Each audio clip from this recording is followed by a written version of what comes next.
1925 July മാസം നടത്തിയതായ മീൻപിടുത്തത്തിൻ്റെ ഒരു ചെറിയ വിവരണമാണ് ഇവിടെ നമ്മൾ കാണുന്നത്. ഇവിടെ ഇന്നത്തെ ഉച്ചഭക്ഷണം വളരെ രുചികരമായിരുന്നു എന്ന് നിങ്ങൾക്ക് ഈ പടത്തിൽ നിന്നും കാണാനായിട്ട് സാധിക്കും. വളരെ മനോഹരവും രുചികരവുമായ പോർഗീസ് ഈ അറ്റ്ലാന്റിക് സമുദ്രത്തിൽ നിന്നും ഇന്ന് പിടിച്ച് ഇന്ന് ഉച്ചക്കത്തെ ആഹാരത്തോടുകൂടി ചേർത്ത് കഴിക്കുവാനായിട്ട് ലഭിച്ചത് നല്ല ഒരു സമയമായിരുന്നു. എവിടെയായിരുന്നു മീൻപിടുത്തത്തിന് പോയതെന്ന് ഈ മാപ്പിൽ നിങ്ങൾക്ക് കാണാം. പോർട്ട് ജെഫേഴ്സൺ ആണ്. അത് ലോങ് ഐലൻഡിൻ്റെ മേവശമാണ്. അത് സാം തോമസ് ആണ് ഇത് ഓർഗനൈസ് ചെയ്തത്. അപ്പോൾ പോർട്ട് ജെഫേഴ്സൺ എന്ന് പറയുന്നതായ ആ പോർട്ടിൽ നിന്നും ഈ യാത്ര ആരംഭിച്ചു. ഷിപ്പ് യാർഡാണ് ഇത്, അല്ലെങ്കിൽ പോർട്ടാണ്. ഇവിടെ നിന്നും ചെറിയ കപ്പലുകളുണ്ട്, അതുപോലെ തന്നെ ബോട്ട്സൊക്കെ. ഈ പോർട്ട് ജെഫേഴ്സണിൽ നിന്നും കണക്റ്റിക്കട്ടിലേക്ക് ഷോർട്ട് കട്ടായിട്ട് യാത്ര ചെയ്യുന്നതിനുള്ളതായ ഒരു സ്ഥലം കൂടെയാണ് അത്. കണക്റ്റിക്കട്ടിൽ ബ്രിഡ്ജ് പോർട്ട് എന്ന് പറയുന്നതായ സ്ഥലത്തേക്ക് വളരെ വേഗം ജലമാർഗം എത്തിച്ചേരുവാനായിട്ട് നമ്മൾക്ക് സാധിക്കുന്നതാണ് ഈ സ്ഥലത്തു നിന്നും നമ്മൾ യാത്ര ചെയ്താൽ എന്ന് നമ്മൾ ഓർത്തിരിക്കണം. അപ്പോൾ ഈ യാത്രയിൽ വന്നതായ എല്ലാവരും പിക്ചറൊക്കെ എടുത്തിട്ടുണ്ട്, വീഡിയോകളൊക്കെ എടുത്തിട്ടുണ്ട്. അതിൻ്റെയൊക്കെ സഹായത്തിലൂടെ ഉള്ളതൊക്കെ ഒന്ന് കൂട്ടിക്കലർത്തി നമ്മളുടെ ഫ്യൂച്ചർ ഓർമ്മയ്ക്ക് വേണ്ടിയാണ് ഇങ്ങനെ ഒരു വീഡിയോ തയ്യാറാക്കിയിരിക്കുന്നത്. ഏകദേശം 10 മിനിറ്റ് ഉള്ളതായ ഈ വീഡിയോ നിങ്ങൾ സൂക്ഷിച്ച് വെച്ചാൽ അല്ലെങ്കിൽ സബ്സ്ക്രൈബ് ചെയ്താൽ ഫ്യൂച്ചറിലും നമ്മളുടെ ഫെലോഷിപ്പിനെ കുറിച്ച് ഒന്ന് ഓർക്കുവാനും ചിന്തിക്കുവാനായിട്ട് നമ്മൾക്ക് സാധിക്കും എന്നുള്ളത് ഒരു വാസ്തവമാണ്. ഇന്ന് അവധിയായിരുന്നു, അതുകൊണ്ടാണ് ജൂലൈ 4th വെക്കേഷൻ എന്ന് പറയുന്നത്. നമ്മൾക്ക് അവധിയായിരുന്നു. എന്നാൽ ഒരു വിധത്തിൽ പറഞ്ഞാൽ നമ്മൾ അവിടെ ചെല്ലുമ്പോഴാണ് ഈ പോർഗീസ് എന്ന് പറയുന്ന മത്സ്യ വിഭാഗത്തിനും അവധിയെടുത്തു അവിടെ നിന്നും സ്ഥലം വിട്ടിരുന്നു എന്നുള്ളതായ കാര്യം മനസ്സിലാക്കുവാനായിട്ട് സാധിച്ചത്. അതുകൊണ്ട് വളരെ ചുരുക്കം മത്സ്യങ്ങൾ മാത്രമേ ഈ യാത്രയിൽ നമ്മൾക്ക് പിടിക്കുവാനായിട്ട് സാധിച്ചുള്ളൂ.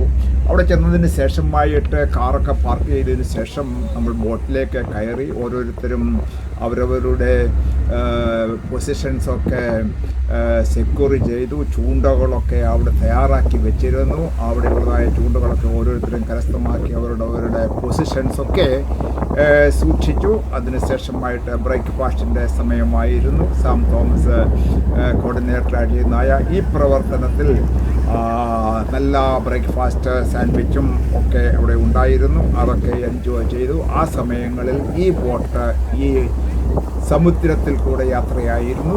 സമുദ്രമെന്ന് പറയുമ്പോൾ അറ്റ്ലാന്റിക് സമുദ്രമെന്ന് പറയുന്നത് ന്യൂയോർക്കിൻ്റെ കിഴക്ക് ഭാഗത്തുള്ളതായ സമുദ്രമാണല്ലോ. അത് കണക്റ്റിക്കട്ടിനും ഇടയ്ക്കുള്ളതായ ഉൾക്കടലുള്ളതായ സ്ഥലത്താണ്. അവിടെ വലിയ ആഴമില്ലാത്ത സ്ഥലമാണ്. അവിടെയാണ് മീൻ പിടിക്കുവാനായിട്ട് നമ്മൾ പോയത്. ഇത് ബോട്ടിൻ്റെ ഒരു ദൃശ്യമാണ്. വെള്ളത്തിൽ കൂടെ വളരെ സ്പീഡിൽ പോകുന്നതായ ബോട്ട് ഒക്കെ നമുക്ക് കാണാനായിട്ട് സാധിക്കും. തുടർന്ന് നമ്മളുടെ പ്രിയപ്പെട്ടായ ആൾക്കാരൊക്കെ പല പൊസിഷൻസിൽ ഒക്കെ നിന്നുകൊണ്ട് ഫിഷിങ് ചെയ്യുന്നതും അതുപോലെ തന്നെ പിക്ചേഴ്സൊക്കെ എടുക്കുന്നതിൻ്റെ ദൃശ്യങ്ങൾ നമ്മൾക്കിവിടെ കാണുവാനായിട്ട് സാധിക്കും. എല്ലാവരുടെയും പിക്ചേഴ്സ് ഒന്നും ഇടുവാനായിട്ടുള്ളതായ സാഹചര്യമില്ല. കിട്ടിയതൊക്കെ ഞാൻ ഇങ്ങനെ കോർത്തിണക്കിക്കൊണ്ട് ഒരു വീഡിയോ ആയിട്ട് ഇട്ടു. അത് നമ്മളുടെ ഫ്യൂച്ചറിൽ ചില സമയങ്ങൾക്ക് ശേഷം ഇതൊന്ന് കാണണമെന്ന് വിചാരിച്ചാൽ കാണുന്നതിനുള്ളതായ സൗകര്യത്തിന് വേണ്ടിയിട്ടാണ്. ഇത് നല്ല ഒരു ഫെലോഷിപ്പ് ആയിരുന്നു എന്നുള്ളതിന് യാതൊരു സംശയവും ഇല്ല.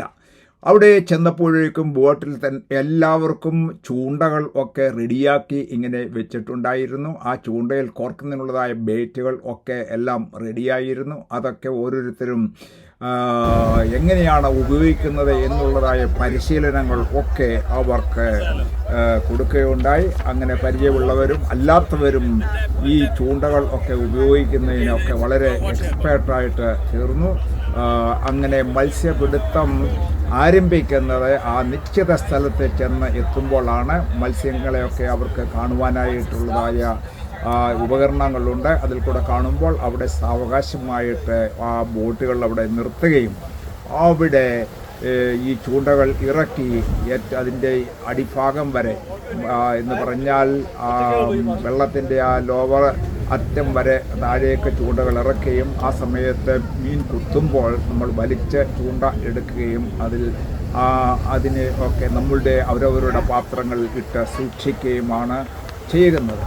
അങ്ങനെ ഓരോരുത്തരും ഈ സമയം വളരെ സന്തോഷകരമായിരുന്നു. നല്ല ഒരു ഫെലോഷിപ്പിൻ്റെ സമയമായിരുന്നു. സാധാരണ നമ്മൾക്ക് വെള്ളം കാണുന്നത് സന്തോഷമാണ്, ബോട്ട് കാണുന്നത് സന്തോഷമാണ്, യാത്ര ചെയ്യുന്നത് സന്തോഷമാണ്, ഒന്നിച്ച് ഭക്ഷിക്കുന്നത് സന്തോഷമാണ്, കുശല പ്രശ്നങ്ങൾ ഒക്കെ ചെയ്യുന്നത് വളരെ സന്തോഷകരമായ കാര്യമാണല്ലോ. അങ്ങനെയുള്ളതായ ഒരു ഫെലോഷിപ്പ് എന്ന നിലയിൽ നമ്മൾക്ക് ഇതിനെ കാണുമ്പോൾ തീർച്ചയായിട്ടും ഈ സമയം വളരെ വിലപ്പെട്ടതാണെന്ന് മനസ്സിലാക്കാനായിട്ട് സാധിക്കും. ഇതാ ഇപ്പോൾ ഇവിടെ മത്സ്യത്തെ പിടിച്ച് തുടങ്ങിയിരിക്കുകയാണ്. ഇവിടെ കാണുന്നത് ക്ലീനിങ് ഏരിയയാണ്. അവിടെ ക്ലീൻ ചെയ്യുന്നതായ ആൾക്കാരൊക്കെ എങ്ങനെയാണ് ഇടുന്നത് എന്നുള്ളത് നമുക്ക് കാണാനായിട്ട് സാധിക്കും. ചൂണ്ടയിൽ കോർത്തതായ മത്സ്യത്തിലേക്ക് പിടിച്ചെടുത്തതിന് ശേഷമായിട്ട് അതിൻ്റെ ചൂണ്ടയൊക്കെ മാറ്റിയിട്ട് അത് ആ പാത്രത്തിലേക്ക് ഇടുന്നതിന് അവിടെ ഹെൽപ്പേഴ്സ് ഒക്കെ ഉണ്ട്.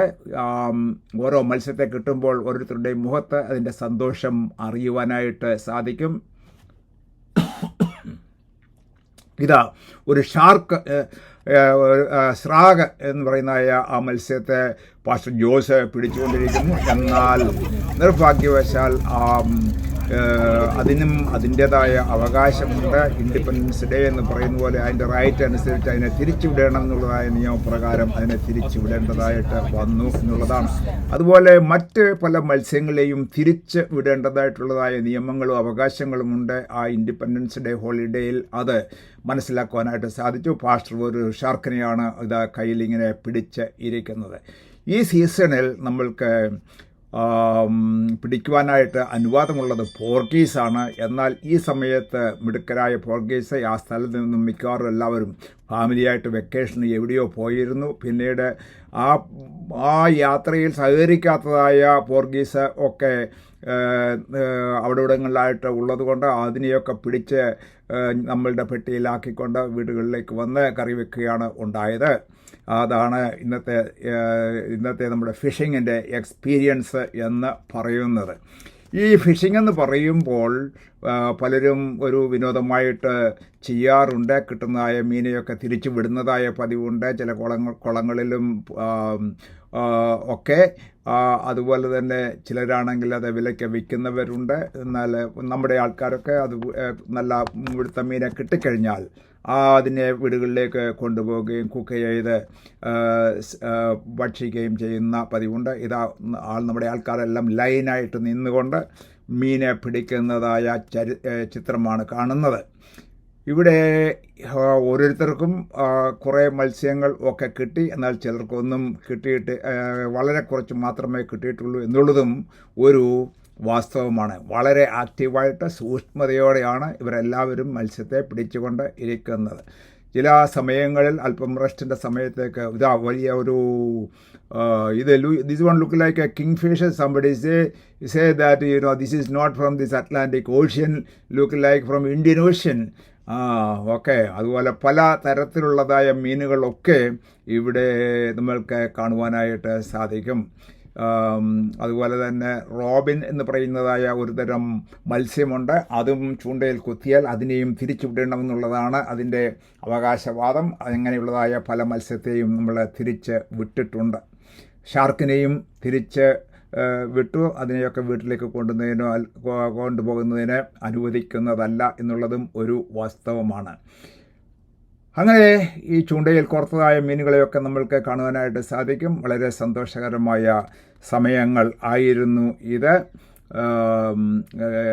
ഈ ചൂണ്ടകളൊക്കെ വളരെ വേഗത്തിൽ ഉപയോഗിച്ച് അങ്ങനെ മത്സ്യങ്ങളെയൊക്കെ പല പ്രിയപ്പെട്ടവരും പിടിക്കുകയുണ്ടായി. അതിനുശേഷമായിട്ട് ഭവനത്തിലേക്ക് ചെന്നുള്ളതായ ഊണൊക്കെ വളരെ നല്ല സന്തോഷമായിരുന്നു. അതിൻ്റെതായിട്ടുള്ള പിക്ചേഴ്സൊക്കെ അയച്ച് നമ്മൾക്ക് കാണുവാനായിട്ടും ഇത് ബോട്ട് യാത്രയിൽ ഉള്ളതായ വെള്ളത്തിൻ്റെ ഒരു ദൃശ്യമാണ്. ആ ബോട്ടിൻ്റെ മുൻവശത്ത് നമ്മൾക്ക് നിൽക്കുമ്പോൾ വെള്ളം എത്രമാത്രം ഫാസ്റ്റിൽ ഇത് പോകുന്നു എന്നുള്ളത് നമുക്ക് കാണാൻ. I hope you enjoyed this video, and thank you very much for watching. If you subscribe, you will be able to see it whenever you want it. Thank you very much for listening.